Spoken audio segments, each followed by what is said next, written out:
strength training for running can be super confusing, right? Like, how many exercises do we have to do, and which exercises do we do? And am I going to get too big if I do it? And what day should I do it? And pre or post run? It's sort of overwhelming. The good news is that a number of pros have got it absolutely dialed in. And today we're going to walk through a routine that they use that sees them get the best out of themselves on race day. But the best news is you can use it too.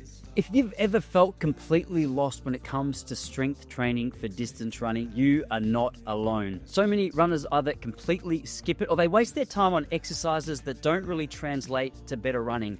The good news is you don't need to spend hours and hours in the gym to see results. You just need to know which exercises to do and when to get the most out of yourself and your training. Recently, I had the chance to sit down with Angelo Gingerelli on the Relaxed Running podcast. He's the author of Finish Strong and an expert in strength training for runners. We talked about so much, but one of the key themes that we constantly came back to was the common struggles that distance runners have when it comes to strength training. There's so much confusion around what actually works, how to fit strength training into a busy running schedule. But more importantly, Angelo shared some game-changing insights on how we can incorporate strength training into our training routine the right way. Well, we're going to answer what we do in just a moment, but when it comes to how heavy do we do, Angelo has a really good rule of thumb for this. In fact, his approach to strength training shifts depending on where you are in your training cycle, ensuring you get the most benefit without compromising your running performance. He breaks down his gym training routines into 3 sections. The off season. This is the time to focus on building raw strength since running intensity is lower. He also recommends 2 to 3 sessions per week. The off season is the perfect time to do this because with less running volume, you're more adept to be able to handle the increased load in the gym. The second phase he talks about is the building mileage phase. This is when the weekly mileage increases and strength work can shift towards maintenance rather than heavy lifting.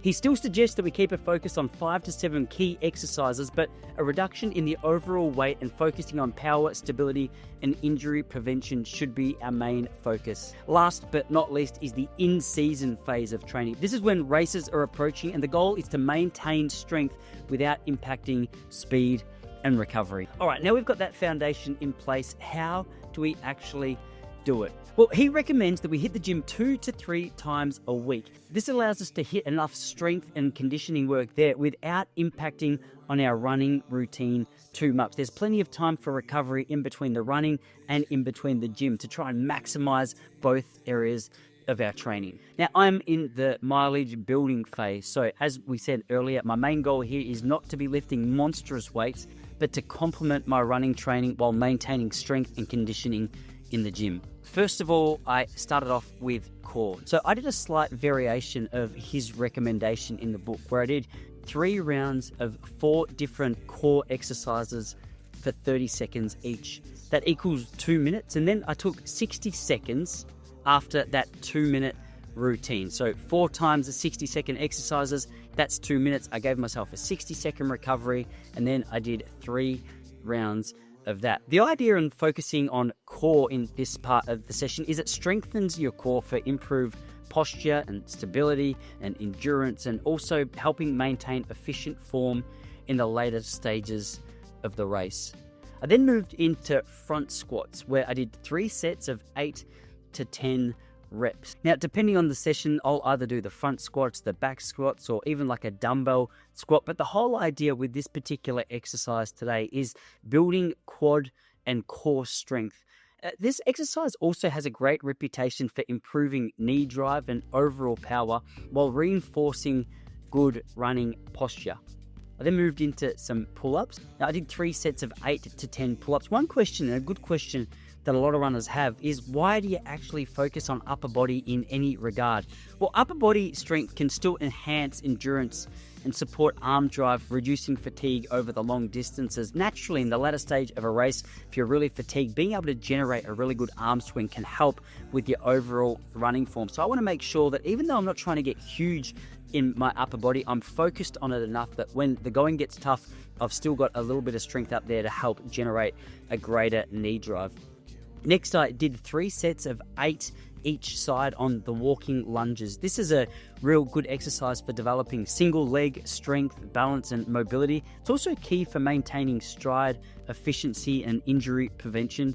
And then another upper body exercise, I did 3 sets of 8 to 10 dips. This strengthens chest, shoulders, triceps, and as I said with the pull-ups, it can help increase your upper body endurance and stability for helping with running posture in the latter stages of a race. I finished the main part of the workout with some elevated single leg hamstring bridges. I did 3 sets of 8 to 10 of this. Naturally, when you're trying to generate speed and force off the ground, that muscular power that you can generate through the hamstrings is really important. At the end of each session, he also gives you 3 to 4 exercises, which rather than doing 3 reps of, you're simply doing 2 of. I'm focused mostly on calves throughout the course of this part of the workout because of the fact that I had a couple of calf issues in the last couple of years, and these have been really key in helping me maintain the strength and the durability of those calves to hopefully keep me strong throughout the increased mileage part of my training. So here I did calf presses. I did 2 sets of 10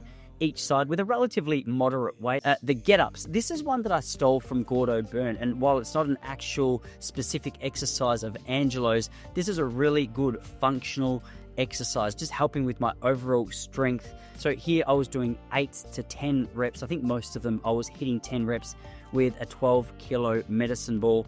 And this last one, another ankle stability. I did 5 ankle taps each leg. Now, if you really want to get into the specifics of what exercises to do and when, you really got to go and check out his book. It's called Finish Strong. I get teased constantly for carrying this book around the gym with me because people are like, surely you know the workout routine by now, Tice, but I do like the different variations and trying some other exercises. So if you haven't got this, I really recommend you do. I've linked it in the description below for you guys to get access to. This workout only takes about 40 minutes. I'm not interested in being there all day or spending hours and hours in the gym. I've got a busy life with family and work and running exercise to manage all this around. You can get all this done in 35 to 40 minutes. Don't fool yourself into thinking if you want an effective gym routine, you have to be there all day. If you do feel confused or overwhelmed, feel free to ask any questions to clarify in the comments below. I'll be happy to help you. For now, happy training. I hope this was helpful, and I'll see you guys here again next week.